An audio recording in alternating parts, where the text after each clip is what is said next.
brought you to this? What brought you to this point to be so passionate and so determined to make sure that business leaders have access to a peer advisory board? I was chair of a board, and the CEO of the board joined a peer advisory board. Mm-hmm. And he talked to me. I'd been aware of peer advisory boards because of these US franchises that are around, but I kind of dismissed them really as something that wasn't relevant to me personally anyway, when I had my own business. Mm-hmm.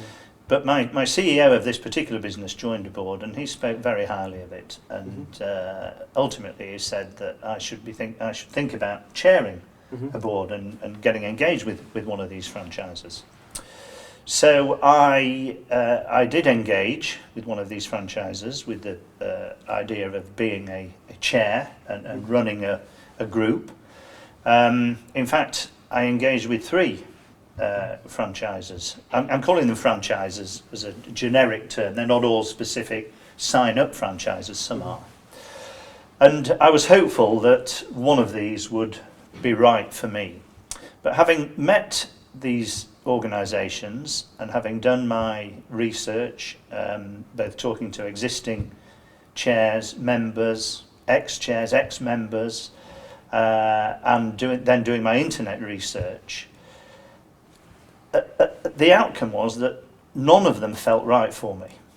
And actually that was a huge disappointment, because the concept of peer advisory boards I was completely sold on. And interestingly, I was in a car showroom shortly afterwards, and there was a sign on the wall, and the wording was something like, I tried to find the car of my dreams and I couldn't find it, so I decided to build my own. And that kind of rang a bell in my head, and I thought, well, why don't I set up a peer advisory board group and do it myself? How is a Pabasso board constructed? Pabasso board membership is by invitation only, and one of the skills of the chair is to select a good, vibrant mix of business leaders from non-competitive sectors that want to learn and develop, and in turn help their fellow board members. Mm-hmm. So there'll never be two of the same industry competitors in a board? No, one of our constraints is that we are not going to allow suppliers, customers, competitors to be in the same board, because it just doesn't work. Mm-hmm. If you've got somebody in a board and you want to talk about a customer relationship, a supplier relationship, an R&D subject, recruitment challenges, and you have got competitors in that room, it simply isn't going to work. So the idea is that we are completely non-compete. And the other advantage of that, of course, is that we all have our heads down and we're leading our businesses and developing our businesses, and we think that our industry does it right in our industry.